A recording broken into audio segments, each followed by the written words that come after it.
서귀포시 중문해수욕장에서 60m 높이의 해안 절벽이 무너졌습니다. 절벽 위에 특급 호텔 음식점을 짓는 바람에 사고가 났다는 논란이 일고 있습니다. 여객선 좌초 사고가 발생한 추자도 신양항이 안전진단도 받지 않은 것으로 드러났습니다. 도의회도 진상조사에 나섰습니다. 민선 6기 출범 1주년을 맞아 원희룡 지사가 변화와 혁신을 계속 추진하겠다고 밝혔습니다. 이성문 교육감은 고교체제 개편에 중점을 두겠다고 밝혔습니다. 제주도가 추경 예산을 편성하면서 도의회와 예산 갈등이 재현될 조짐을 보이고 있습니다. 예산 갈등 해법은 없는지 심층 취재했습니다.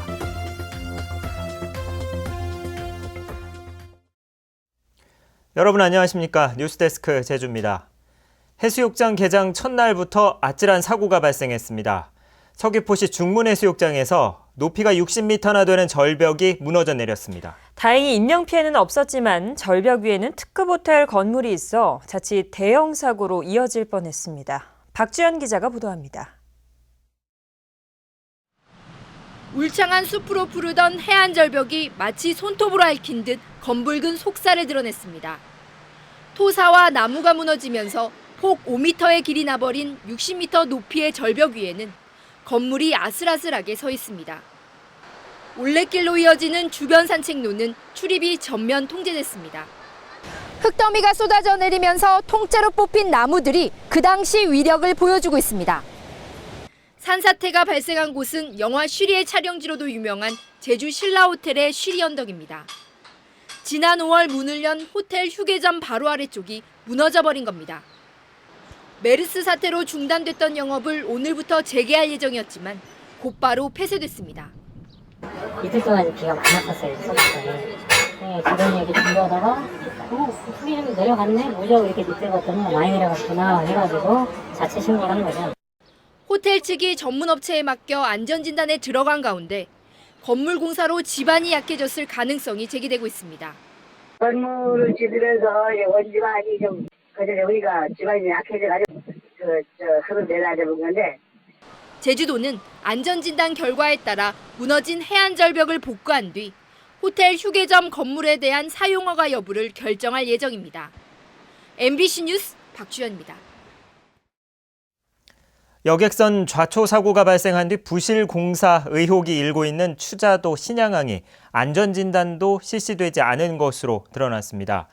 해경이 수사에 착수했고 도의회도 진상조사에 나섰습니다. 김찬년 기자가 보도합니다. 지난 2011년 시작된 추자도 신양항 공사. 3,000톤급 여객선을 취항시키기 위해 372억 원이 투입됐고 4년 만인 지난달에 완공됐습니다. 최근 이곳에서 자초된 카페리 여객선 레드포로의 길이는 112m. 해사안전법에 따르면 길이가 100m 이상인 선박이 다니는 항만은 전문업체에 맡겨 해상교통 안전진단을 받아야 합니다. 하지만 레드포로가 취항한 신양항은 안전진단을 받지 않았습니다. 항만이 90m 길이 선박에 맞춰 설계된 데다 사업계획을 결정할 당시에는 관련 규정이 없었다는 게 제주도의 입장입니다. 우리는 그 배가 89m로 이제 재원을 받아서 그렇게 설계를 한 거 아닙니까? 그래 했고 그때 당시에 그 설계하고 그럴 때 당시에는 그 해상교통안전법에 저촉을 안 받는 상태였기 때문에 그냥 이처럼 공사 진행 과정에서도 문제점들이 속속 드러나자 제주도의회도 진상규명에 나섰습니다. 의회는 사업 보고서 등을 검토한 결과 공사가 사전 검토 없이 졸속으로 추진됐다며 조만간 현장을 방문해 문제점을 따지기로 했습니다. 그것은 의회에서 직접 현장을 관련 전문가들을 좀 대동하고 가서 왜 이런 문제가 발생되었는지를 현장에서 좀 문제점들을 좀 파악해야 될 것 같아요. 그래야 제대로 된 어떤 진상이 나오지 않겠습니까? 신양항의 문제점들이 속속 드러나면서 발빠르게 선장의 운항 미숙을 사고 원인으로 지적했던 행정기관의 주장은 점점 설득력을 잃어가고 있습니다. MBC 뉴스 김찬년입니다. 제주도민 10명 가운데 7명이 영리병원을 반대한다는 조사 결과가 나왔습니다. 의료 공공성 강화 범도민 운동본부는 오늘 제주도의회에서 열린 기자회견에서 지난달 26일부터 사흘 동안 한길 리서치에 맡겨 제주도민 1,000명을 조사한 결과 중국 녹지그룹의 영리병원 추진에 74.7%가 반대했다고 밝혔습니다. 또 87.8%는 여론조사 등 사전 공론화 과정이 필요하다고 응답했다고 밝혔습니다. 취임 1년을 맞은 원희룡 지사가 도지사에게 주어진 인사와 예산, 정책을 사적으로 사용하지 않겠다고 밝혔습니다. 이성문 교육감은 고등학교 체제 개편을 중점적으로 추진하겠다고 밝혔습니다. 현재훈 기자가 보도합니다.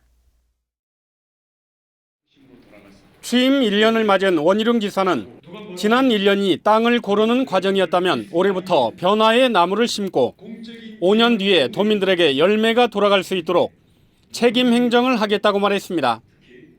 특히 도민과의 활발한 협의를 통해 제주의 변화와 혁신을 추진하고 청렴한 공직 문화를 만드는 데 솔선수범하겠다고 강조했습니다. 여러 가지 권한들을 사적으로나 끼리끼리나 아니면 공적인 이해관계를 떠난 이권관계에 조금이라도 휘둘리거나 이용하는 일이 없도록 이성문 교육감은 올해 안에 고교체제 개편안을 만들어 2017년부터 점진적으로 추진하겠다고 밝혔습니다. 특히 인구 증가로 교육 수요가 늘어난 신제주 지역에는 여중 신설을 포함해 기존 중학교와 고등학교를 이전하는 방안도 폭넓게 검토하겠다고 말했습니다. 도시구조의 급격한 변화와 달리 현재 고등학교 위치는 오랜 시간 변함이 없었습니다. 학교 이전 재배치를 논의할 시점으로는 현재가 적합하다고 판단하고 있습니다. 학생 수 감소로 위기에 처한 읍면 일반고와 특성화고는 존립을 위한 체제 개편이 불가피하지만 학교 동문과 지역 주민이 반대할 경우 강제적으로 추진하지는 않겠다고 말했습니다. MBC 뉴스 현재훈입니다. 제10대 제주도의회도 개원 1주년을 맞아 기념식을 가졌습니다. 구성지 의장은 오늘 기념식에서 예산과 인사 문제로 도전과 불협화음을 겪은 것은 아쉬운 일이라며 앞으로 제주도와 협의 시스템을 본격적으로 가동하겠다고 말했습니다. 한편 도의회는 청렴한 의정 활동을 다짐하는 선언문을 채택하고 실천 의지를 나타내는 퍼포먼스도 가졌습니다.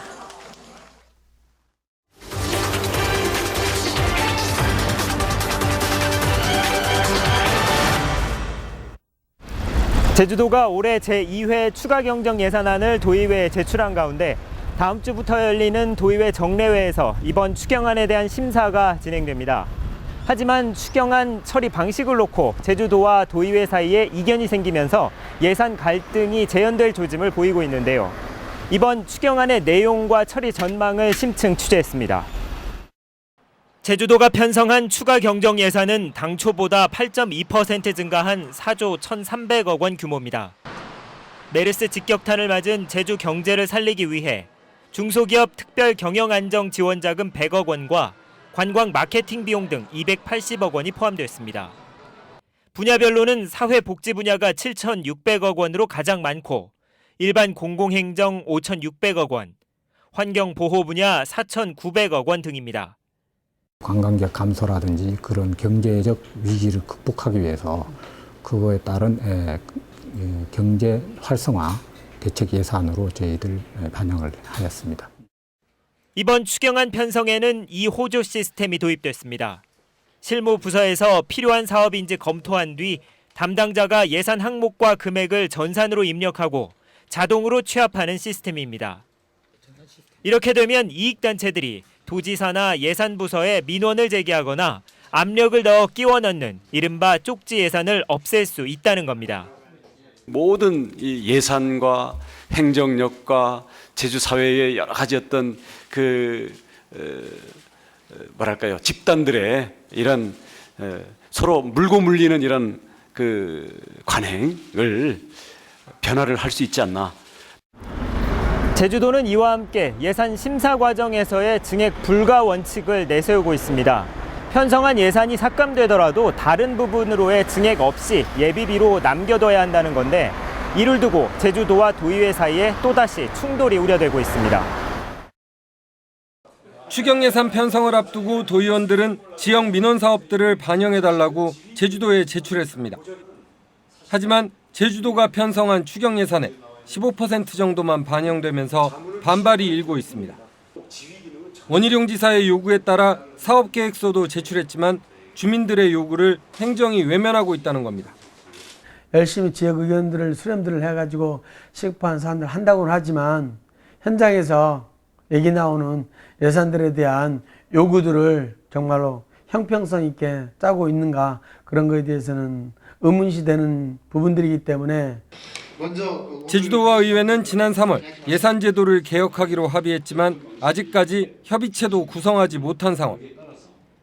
그 사이 예산 편성권은 제주도, 예산 심의권은 의회가 독점하는 구조가 지속되면서 갈등만 커진 겁니다. 제주보다 예산 규모가 7배 큰 서울시는 지난 2013년부터 2,700개 사업에 대한 세부 정보를 하나하나 공개하고 있습니다. 조금만 더 고민하고 또 아이디어를 모으면 더 나은 방법이 있었을 텐데, 지금까지는 그 과거의 관행이라는 이유 때문에 또 그런 구태연한 방법으로 대처해왔던 것도 사실이라고 생각을 합니다. 읍면동별로 예산을 일괄적으로 배정하는 주민참여 예산 제도도 나눠먹기라는 비판이 일고 있는 상황.